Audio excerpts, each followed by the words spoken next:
Ebusuafo memo bibia kwaba de ba GCN page so midin de adwoa searching. Mesrel subscribe to my channel. Faunsa mi bell no so obenya notification. Ensema ekoso abia obenya bi etie anase obenya bi ahwe. Honorable Daniel Abuaje, former MP ewo Bantama ena okase.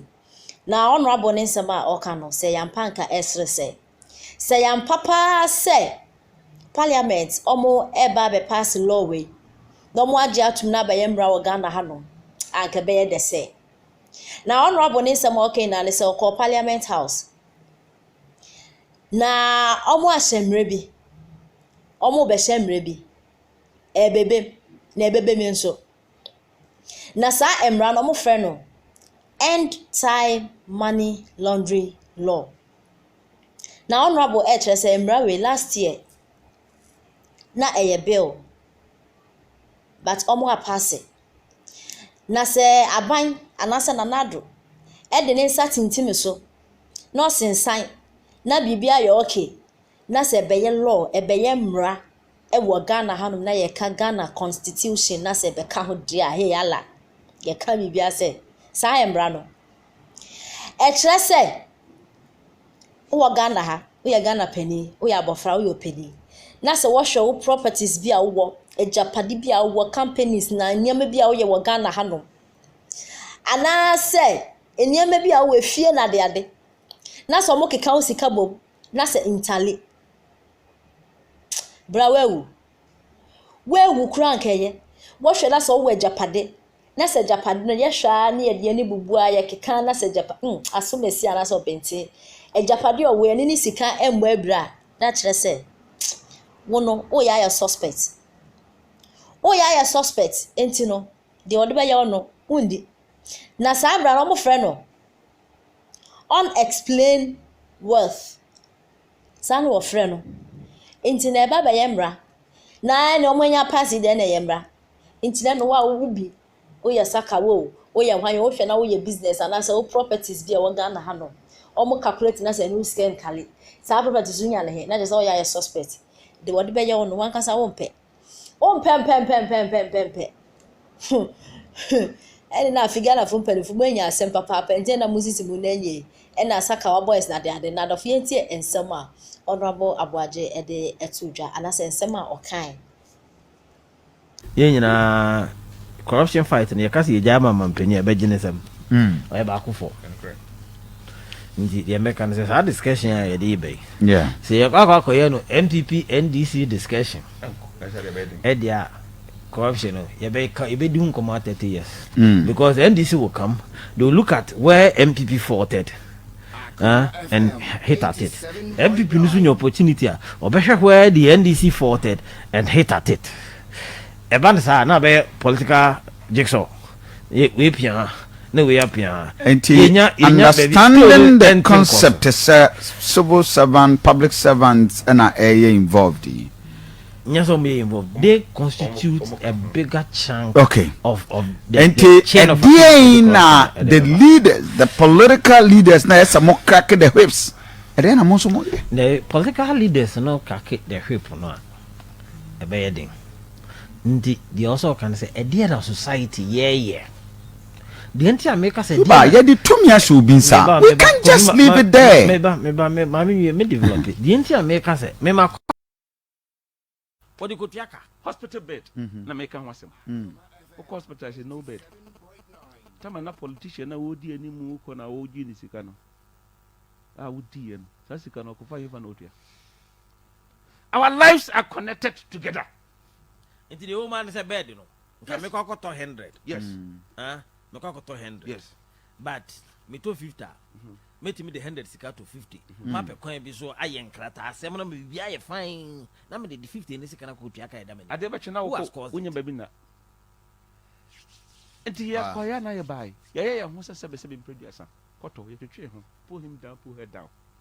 It until say, and Yama Bassissa. No more Momo fans in your until said Yama Bassissa. Now, my man coming with your parliament never in Chay. You call Akoya maybe, say anti money laundry law. Na ye bill that time they say I pass it. Now him to say the ever so mo jetum wie na aban sensan wie a ye hwe wo sika na japade e wo na sentimi emo ano a oba ba chechiri.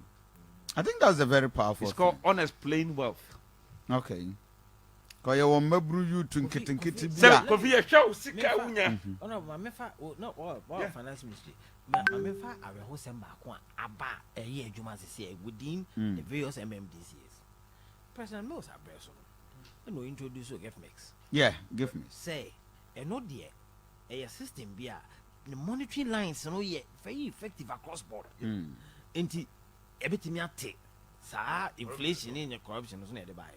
Fortunately, President Kufuor buy no money ye effective across board baby at the end. Can you believe that in the last 2 years I detected that some assemblies technocrats and advising means be almost yes it can more not necessarily going to give me. Now politicians is the government not aware?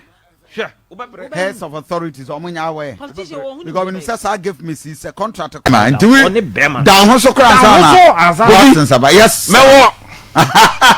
Somebody may experiment to cram I say because me wo US. Okay. We see you one mic some guy be Harvard product be.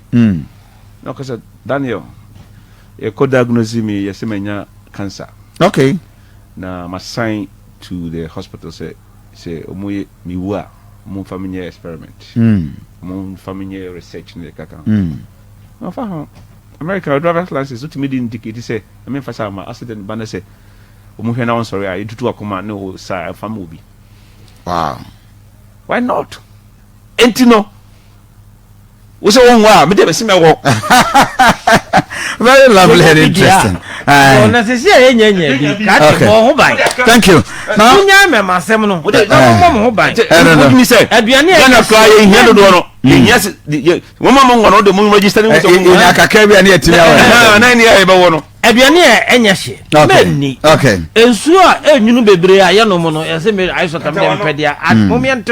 okay. What you say? Thank you. Because no nso enyu bebre a affect our lungs no. Okay. Okay. Eti enso enyu bebre no sa bre nyina yente so. Okay. What you say? Yendi normal share, yendi fruits. And normal the fiber was so ni pH level no was so no. Yendi Ghana aduane kontomre ni body ni za anuane no. Yendi na hode no. Zuba vitamin C ni de ni bonya de na ba kutu nsum no. It's true. Zuba you share the last topic on the Mr. President address corruption. Yes. How are fighting here and going forward you expected to fight? Mamintu. Me de. Be microphone kasa mamena. Me so no kra nimpa. Mampanyin and two katashe one mobia. I see. Oh, ufida le mo. Make a assembly say. Say, oba bem. Na say ususu say. Good. Previous regime a different political party muni pebi. Aye nieme bia. Ede oman no sikasam akwa acho. No man for so you are not fighting corruption. You are dealing with it. The action has already been undertaken by them, and you are taking the necessary steps to punish them for what you perceive to have been done wrong. And you are not fighting with corruption. You are not fighting corruption. You are dealing with it. It is when one go for a tour na mobia. A day, Sanyamana wo to a home as an be a who's also beba. Now ultimate sing kete. Now do not see from authority and if you are fighting it. And not the person because so. No, you know I see. The anti Americans here is our PDS and sense them. They can ne you whom PDS and on sense them no. A whom Puma Sibre. What shall I say? A cobase, if you are by 2 and more because civil society for only be a raising issues are. Now I say you politicize it or more views. Now say you don't jina corner be. E wo mo abosa asem na no mo kan na e ba ba say bia na no kra bi wo. Mbato o te dem becha na. Ya wa ha. Excavator saira. Mako 500. oh ah de che we say me hu 135 we say me hu 5 we say me hu 4 ye hu sen de en e koye excavators ye da kugu baby a ya boa no a ye da hye ni panza enya tebu aya oh ha 5 million barrels bust is it contaminated na e bibi o mbata o ti point na me chana ya riska na NDC ni koto me surveillance machines the amount of basis you beto about the basis you grow me NDC ni koto e mo say prices in the inflated yet na ko jina court e bi ko prison ye riska na mbibi ni de ko ye na ye riska na say ye de wushi wushi eno de wo ya sa na say wo hye wo fiefo kutupa e wo mo bo se nipa na ye ka se kata se before no wo se koda ase di yi de frio na sa asa de na ye ka no ampanyi na hu bibi aba energy minister at the committee obi na for so ya claim enti de